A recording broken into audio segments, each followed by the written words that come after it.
So people are interested in more layout stuff. I'm still trying to figure out my format, so I'm going to try doing a couple different things. The major lax layout sessions will be in one of the playlists in the side. I might link it in the description as well. Those are very long, but these will be short chunks of particular subjects within how to do layout. We're going to start with thumbnailing and inspiration today, hoping to keep this video about 10 minutes long. I don't know how to insert background music into my stuff yet. I'll figure it out. So I apologize for the quietness. We're going to do kind of like a speed paint type ideal with this.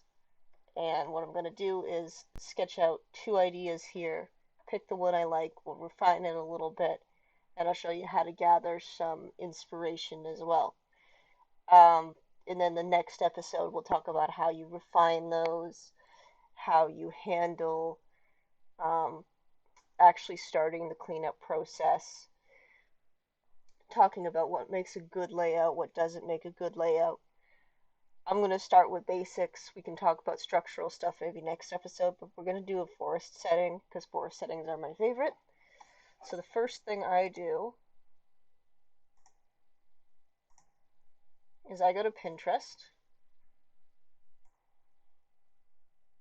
and I type in photography of what I'm looking for. This is called referencing. Forest photos. I don't always use everything, like, because the point of a reference is to just get an idea of stuff that you like. So I'm just grabbing photos, saving them, and building off of those. I really like that. I have a program that my teacher said we should use back when I was in college, but I can't remember the name of it, so I'll have to figure it out. But it's a little way to keep the thumbnails or the drawings in the corner of the page so you don't have to do it this way. I'm just copying and pasting the images that I like. I think that might be a painting, but that's okay. Oops. I'm using Photoshop, so I'm going to suggest if you are using Photoshop that you lock your layer. These two boxes are just so you see where my information is going. They'll be important later on. Let's grab one more.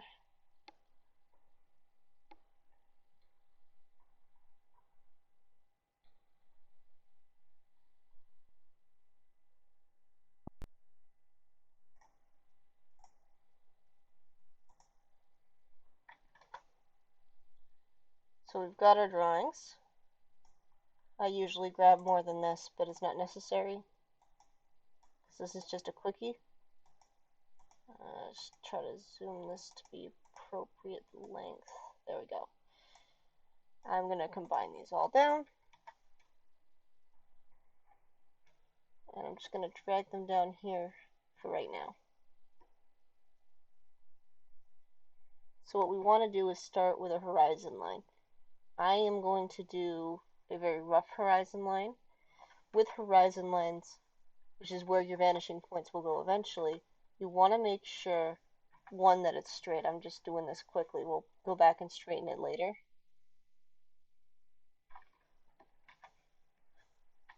Well, actually, it's bugging me, so let me see if I can get this right. I could use the pen tool. I'm just roughing it in. But you should always make sure that your horizon line is not dead center in the middle of your drawing.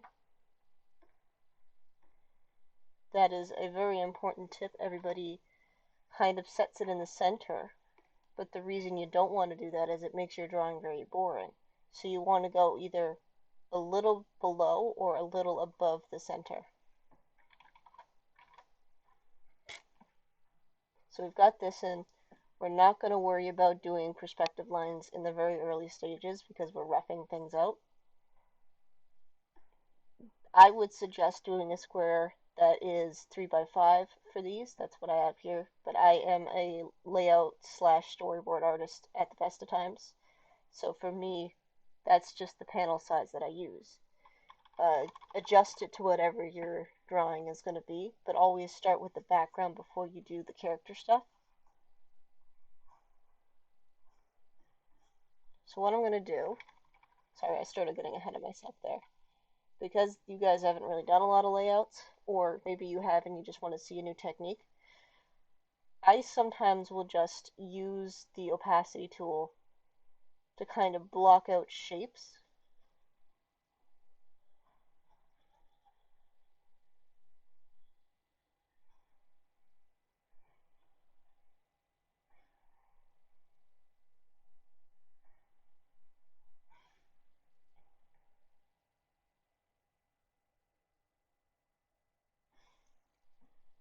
Try to keep things in the foreground, background, and the midground. Now each drawing obviously has its own purpose, so for me, I'm just blocking out shapes that I think would work well. I don't have a particular theme in mind this time around, but as we get further into the drawing, we will try to create some kind of theme. I don't think opacity is actually on this time, but that's okay.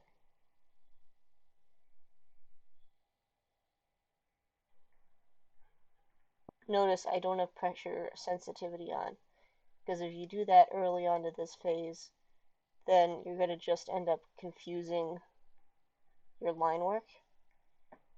Now, I'm a bit of a mix with this sort of thing. I don't always, sometimes I'll just jump straight into doing the sketches because I kind of have an idea of how it all works at this point. But for you guys, I'll show you how I started off when I first started doing layouts.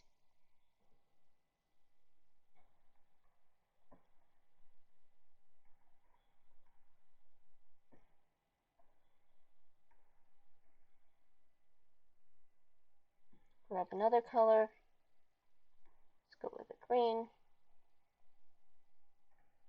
Set things to behind. This will be our midground. Keep in mind you want positive and negative space.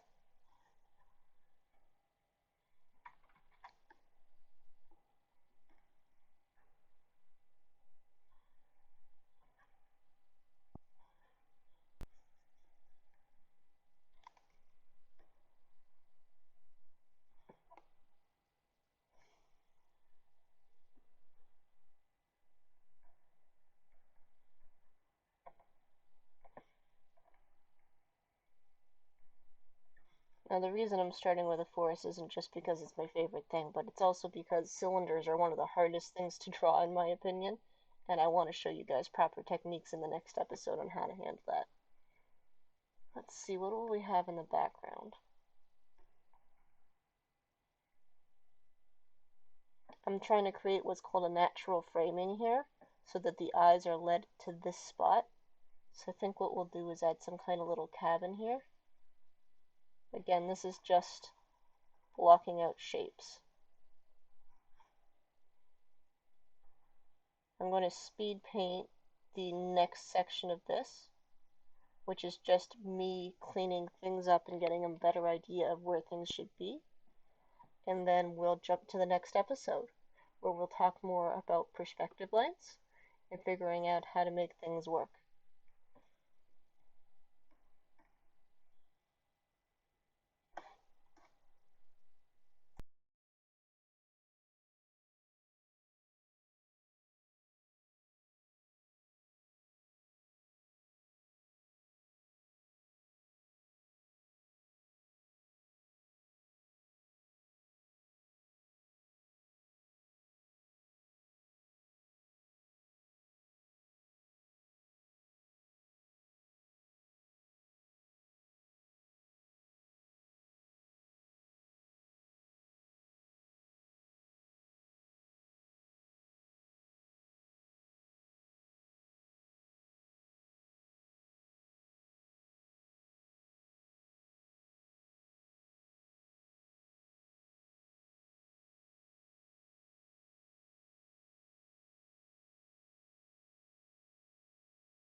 So we're going to take this thumbnail and we're going to try to clean it up in the sense that we're going to bring it down here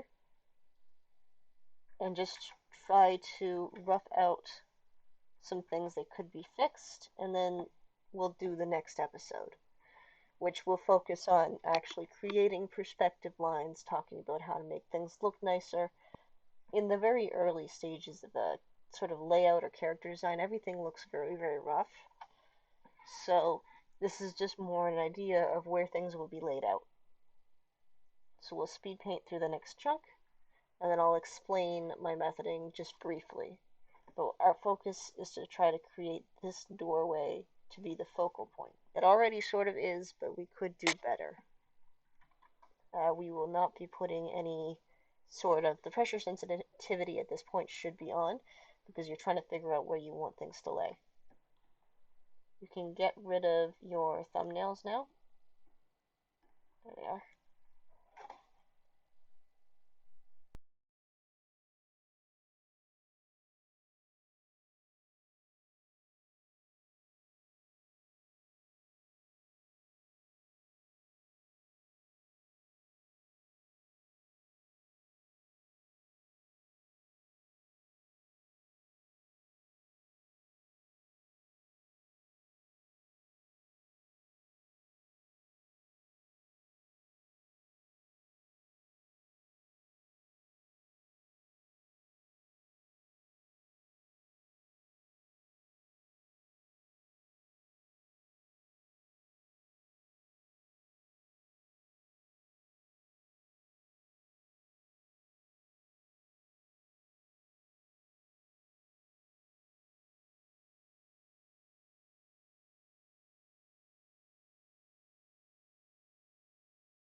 Alright, so as you can see, we have risen the cabin so that it sits on the horizon line.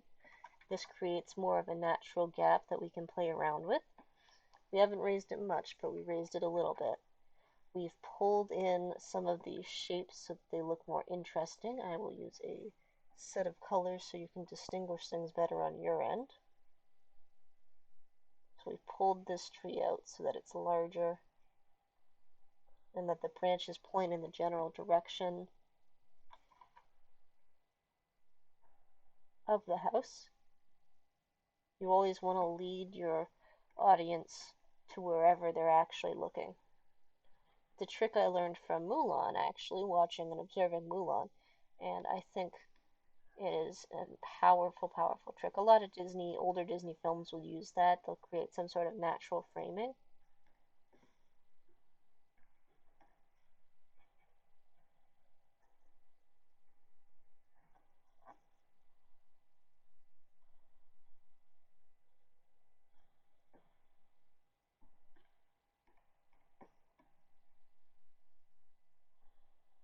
Let's kind of a look at our shapes, and you'll notice that this one leads the eye the most. As such, this is sort of our guide to where the eye should be. So what we'll do is next episode we'll talk about how to do perspective lines.